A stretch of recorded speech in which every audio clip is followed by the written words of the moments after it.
representation of the Iranian American communities, it's such an honor to be with you here this evening on redefining democracy and how this young group of terrific individuals is reshaping the fight for freedom and democracy.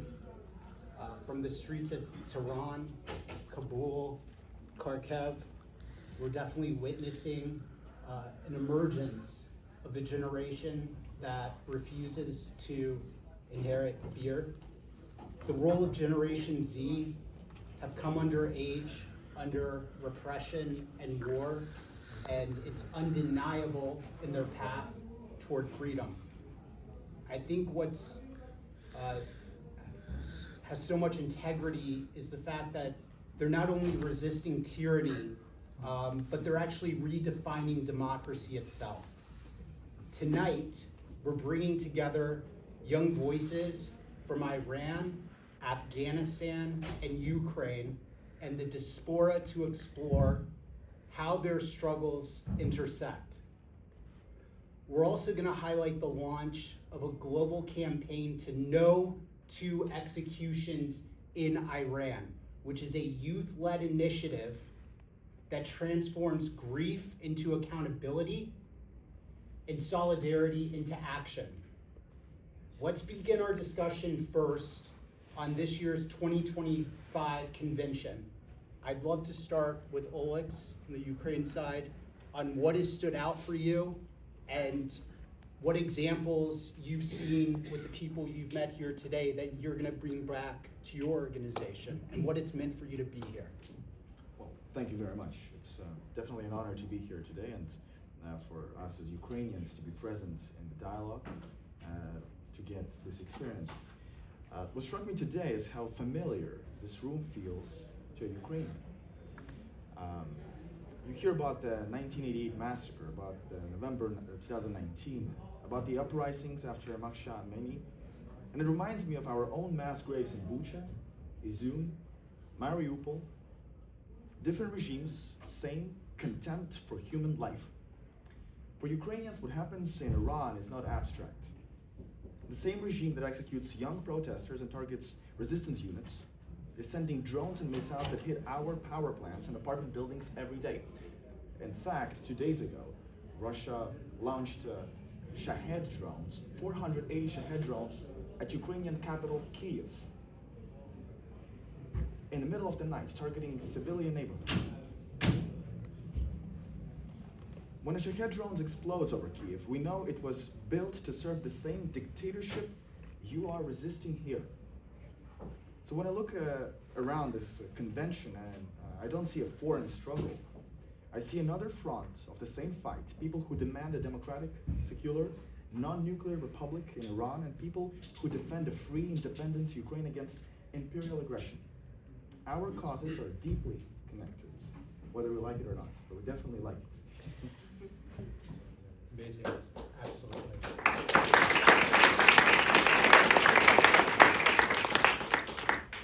And then I'd love to turn it to Emma and his team. I think we'd love to get an idea of what defines this sense of responsibility towards freedom and democracy, and how this year specifically, 2025, just looking back at the past 2 years, how this moment seems different, but really talking about this sense of responsibility that each of you hold on to each and every day. I think that for a lot of us here, the sense of responsibility is a no-brainer as we watch people in Iran struggling for human rights on a daily basis, something that I think a lot of us as first or second generation Canadian or Americans feel very honored to have these freedoms. So definitely watching the people in Iran who are students just like us not have those human rights, it's a no-brainer that we can't stay silent.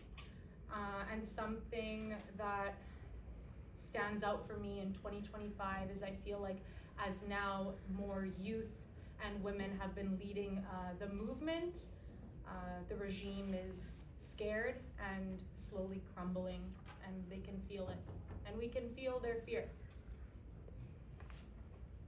That feels good, the way she says that. Celia? Sarah, oh yeah, hi. Can you just repeat the question real quick? Yeah, I think everyone's kind of curious about this sense of responsibility that you hold on to within this generation and the fight for freedom and democracy. Yeah, I always say that it kind of took me a little bit of time to really step into this sense of duty. I feel like I've been running away from it my whole life because my father was a political prisoner for 5 years, and my mother was kidnapped at the age of 16 and interrogated by Sarawak police and somehow survived. And so my reaction to being born into this political life was to be apathetic for a large number of years. And I thought that, and because I was given that opportunity just by, being born in Canada, where my rights and freedoms are intact by birth. And as I grew up and got older, I realized that the best way to deal with the things that haunt you is to face them head on. And it's why I joined the MEK. It's why I opened myself up to the possibility of being swayed one way or another. And I feel like this sense of duty has always been there. It was just, I had to allow myself to be part of that journey, to actually participate. And in doing so, I have met some of the bravest, most intelligent people. I have never felt more of a deeper sense of belonging. I felt alone for a long time, for a large part of my life, because I thought I was relegated to this piece of history that wasn't really mine. I didn't really feel worthy of the fight, and now that I'm here, I don't feel that anymore. I feel like my sense of purpose is to embrace this fight, and that's what really motivates this sense of duty that I feel. It's incredible. It's incredible.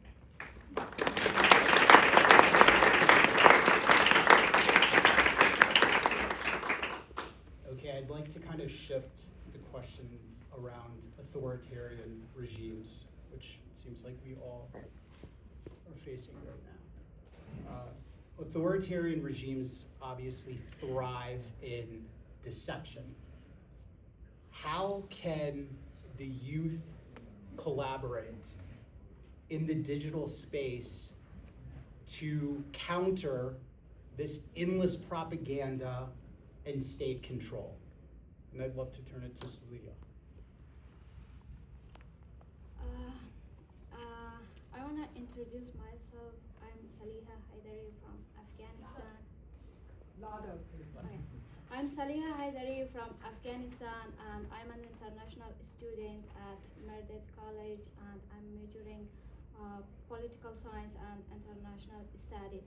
And today I'm here to talk about our generation, especially women in Afghanistan, that they are struggling with a hard situation, and we should not forget them. So to answer the question, we live in the digital age, a time that gives us many opportunities to connect with the people around the world. Through this digital age, we can share our voices globally and share against the false information that is spread about our nation. It is the responsibility of our generation to collect and verify the truth and to share accurate and meaningful information widely and wisely. By building networks, with independent media, human rights activists, and international organizations, we can make the real voices of Afghan people or people all around the world stronger and even more powerful.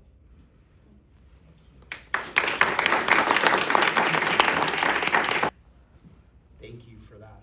And it's such an honor to have you here and traveling so far away and I wish you the best on your studies here. Thank you so much. In terms of shifting to the next question, I wanna go to Yalda for this one, actually. Yalda, what role can diaspora youth play in amplifying these demands for freedom and accountability? I mean, when it comes to a revolution, there's like two really key things to consider. There's the internal pressure that the freedom fighters in Iran are placing on this regime right now, but then there's us who have to place external pressure and call to action and put pressure on our policymakers, whether in Canada, United States of America, and Europe, to put forth legitimate policy in order to first condemn the regime for what they have done and to recognize a democratic framework for Iran going on into the future, because I think the diaspora has a privilege of being outside of Iran and not facing the censorship that so many Iranians in Iran have to deal with. And I think it all comes down to geographical luck, how fortunate we are to be in the countries we live in. Because I remember a few years ago, there was a young girl like me, Serena, who was brutally massacred for her beliefs. And I'm 16 now, and I can't imagine that. And the fact that someone same age as me, who just happens to live in Iran, has to endure that is horrific. And I think the diaspora, it's their duty to the people in Iran to not be indifferent. Because indifference is what lets this regime endure and lets them grasp onto how their means of survival, essentially, because they are weak and we make them weak. But the moment we stay silent and let them continue what they're doing is a moment that they seem to have legitimacy, and we should not allow that. And it's unfortunate how people can sit there and allow it. Wow.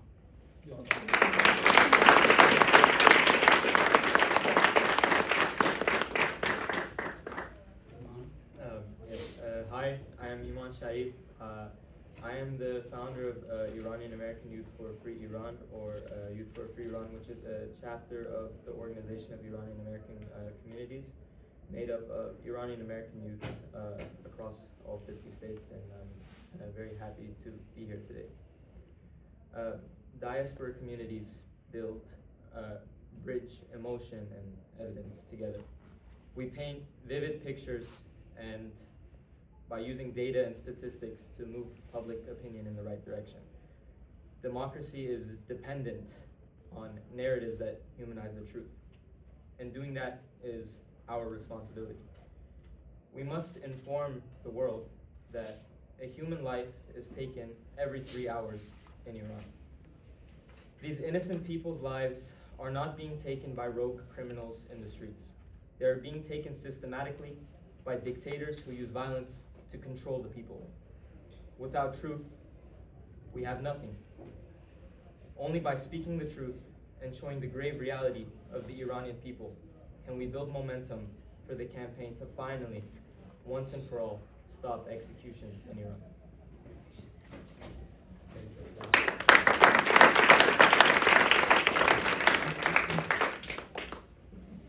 Sarah, how would a democratic, non-nuclear, secular Iran transform the landscape of the Middle East? Well, I think there was at the first, I forget if it was the first panel, it must have been the first panel, where they spoke about the economic drivers of discontent, and they also spoke about how the regime maintains power in that region. And they mentioned the internal repression, the fact that the current Iranian regime exports terrorism, and then the final point was this nuclear program that everyone likes to talk about. And so, and I remember asking the question, why go nuclear? That was the question that I kind of sought to answer with this particular regime.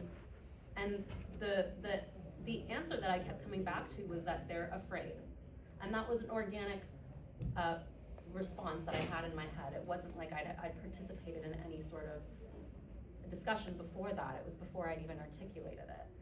And the evidence points to that, is that they are a regime that manages through the intimidation of their people. And historically, it's like the cat's chasing its tail. It's cyclical, that this pattern that we found ourselves in with this regime and what Iran in particular has experienced in terms of regime change. The exporting of terrorism is where I think the fall of the Iranian regime, I think that'll affect it overnight. Because when you stop funding these different terror groups to maintain a destabilized region just for the so-called benefit of Iran, when you stop the funding, the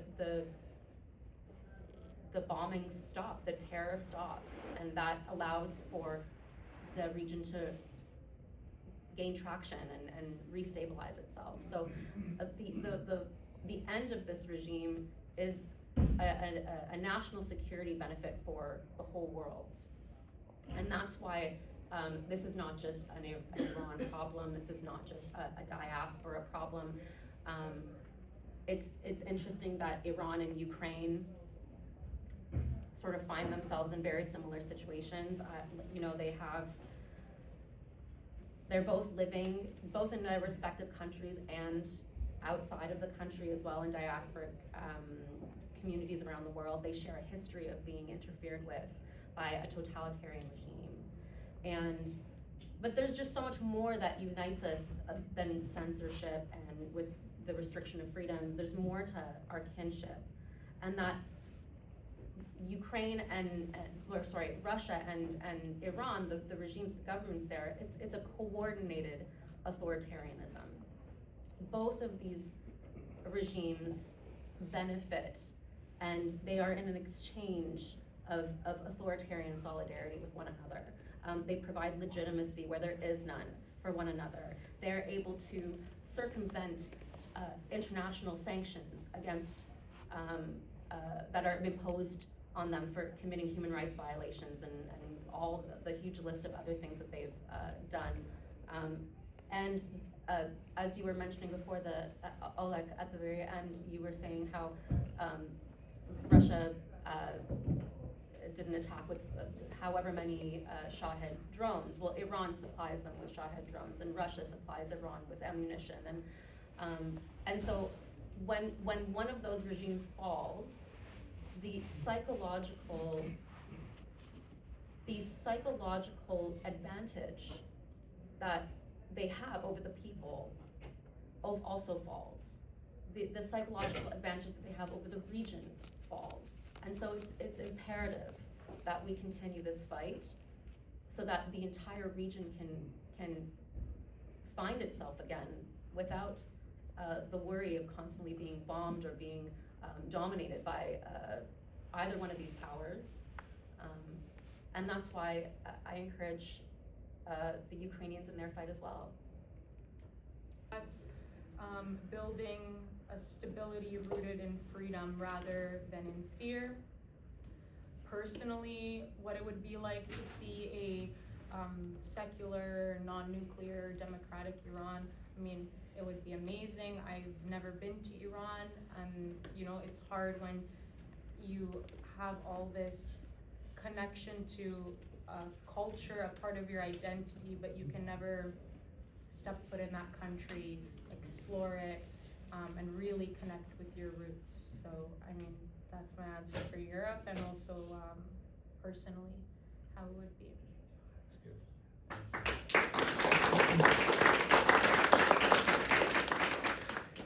Okay, shifting gears a little bit, since we are in the United States, I'd love to ask Nina this question. What message should the United States and the international community take from these youth-led movements as they rethink their security priorities? My name is Nina.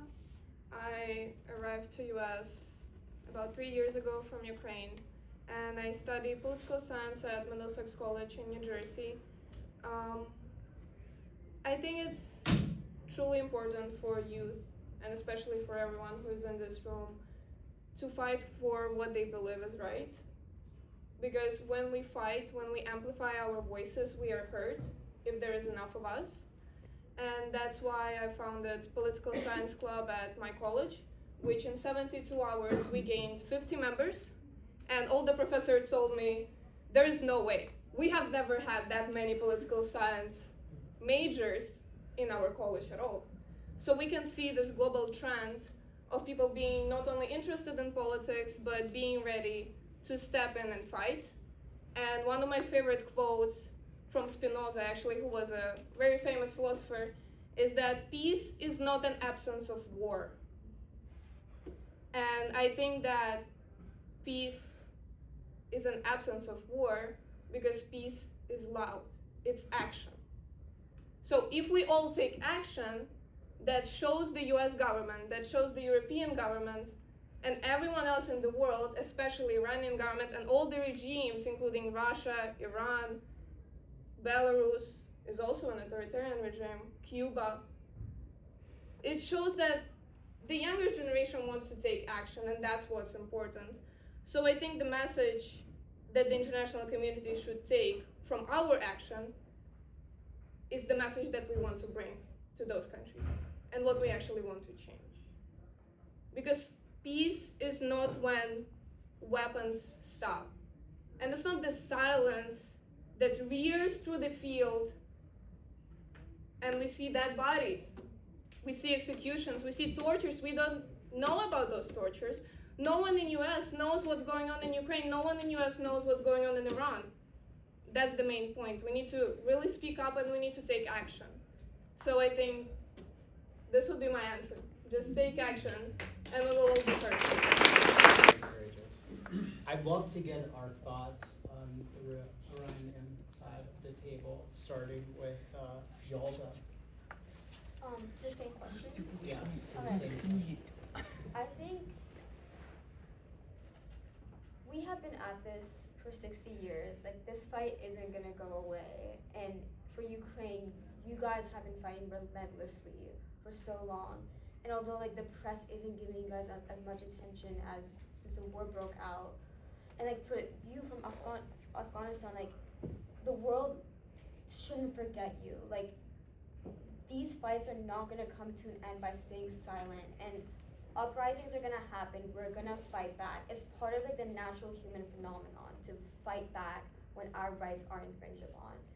And these protests within Iran are not isolated. We see 2009, we see 2019, 2017, 2022 after Mahsa Amini's death.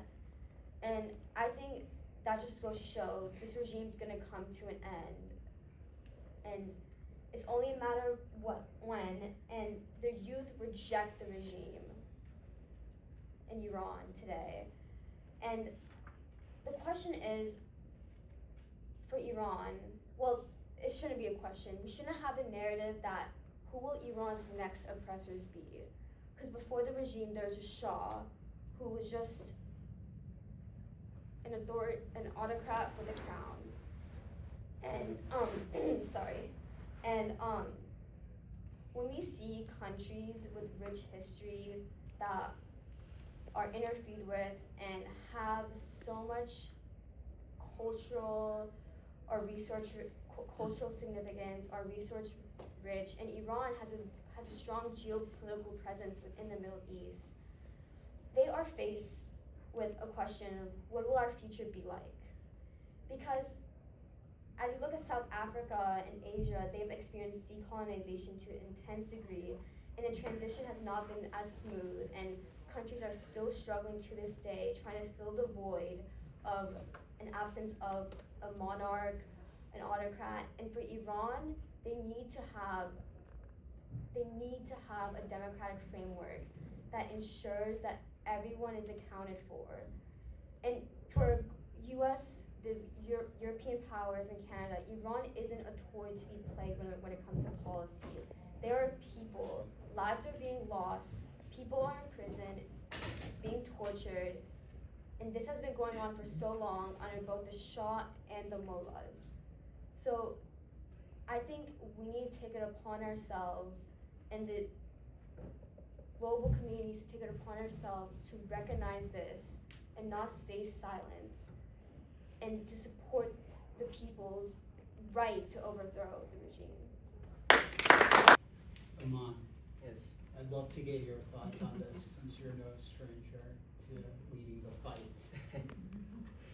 Well, our message to the international community is very simple. It's stand with the people of Iran. Don't stand with the dictators who occupy it. The moral clarity of the Iranian youth, who not only risk their lives but have shown that they are ready to give their lives for liberty, is the most reliable indicator of where our futures are headed. The Iranian people want to move forward. They desire to move forward. They want the same inalienable God-given rights that we enjoy here in the United States. Whether it be the regime of the Shah or the regime of the Sheikh, the mullahs, they don't want to live under dictatorship any longer. The Iranian people, time and time again, have shown that they desire a free, democratic republic. This would not only benefit Iran and the Iranian people, but it would benefit the whole world. The international community needs to realize and understand that a free Iran guarantees safety and prosperity for every nation whose hands aren't stained with the blood of the Iranian people. With the establishment of a democratic Iran, we will also see the end of a regime that is the leading state sponsor of terrorism in the world. We will see an end to international hostility and the start of diplomacy between Iran and other free nations who value democratic values. We will also see an Iran that is open for business and trade for the first time in over 40 years, which will be a very good boost to the global economy. So our message, just to reiterate, is stand with the people and stop appeasing this regime. Now shifting to the table to Alex. What your history, I think you should share just before you answer this question a little bit about yourself and how you entered this fight, and also what lessons you're able to bring to this room for obviously the younger generation that's following your footsteps. Thank you very much. My name is Alexander Taran. I'm the president and founder of the Ukrainian American organization Svitanok, which means dawn in Ukrainian. And we founded it from a protest movement that was in New York City on Times Square since the beginning of the full-scale war in Ukraine. It was led just by the community, by the people.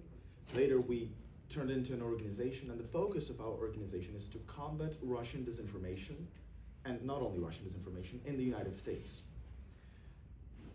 As we see the nature of the current warfare beyond just bombs and fighting, which is, very similar to what we saw in World War I, not much has changed. We have people in the trenches, and the conditions are very similar. We also see this new branch of fighting for minds of people, disinformation, misinformation, that compromises international support for the right cause. Therefore, we figured out that this direction is completely not covered. Since the beginning of the full-scale war, actually way before, since Russia acquired its independence very briefly from the Soviet Union, since the breakdown of it, and then Putin came to power, we ultimately saw a large propaganda machine being built by the state that's been pumping propaganda within the state, poisoning their population, that turned them effectively into zombies that are currently more than 1.2 million people have been irreversibly liquidated in Ukraine in this war of their soldiers, of the Russian soldiers. That's the official Ukrainian numbers, which means there's the killed ones and there is the wounded, which will never be able to fight again. And the only reason this is happening is because the governments, like Putin's government, like Kremlin, started to employ these disinformation tactics as weapons to control minds, and this war goes beyond their borders. They fight for Western minds to undermine support for our causes, for the fight. Not only for Ukraine, obviously for Iran. The amount of misinformation out there about the organizations that are fighting for the freedom of Iran is extraordinary. And the reason for that is because there hasn't been really created anything out there on an institutional level to combat disinformation, given how novel this issue is. Yet there is states who are funding it directly to boost these efforts. So the work we do, we unite a lot of young people around the idea of combating disinformation, and it affects, we call it informational triage. We work with the people directly, with the community. We work in the media space, social media. It's extraordinarily important to target the primary sources of consumption of this information and where misinformation is populated mainly. And also to work with the lawmakers. We work a lot in Congress to combat Russian disinformation because it poisons the minds of the lawmakers. And those are regular people who are prone to fall under the influence of this disinformation. Therefore, sort of the lessons that we can bring to the table at this point is to be unconventional. When Ukraine is much smaller than Russia. Russia has enormous state resource, a lot of people, a lot of money. But Ukraine has been fighting for its independence and bravely defending it for the past 4 years of the full-scale war and 11 years of the war since Russia invaded in 2014. And with that being said, what's the only sort of tactic that we've been using is creativity. We've been unconventional in many methods of fighting against this large enemy, and that's the only reason we exist right now. And that's the same lesson that everyone needs to learn who's fighting for freedom and for democracy. We need to think out of box of these old remains of the past dictatorships that continue to parasite on the world and on the free people of different nations, of Iranian nation, of Ukrainian nation.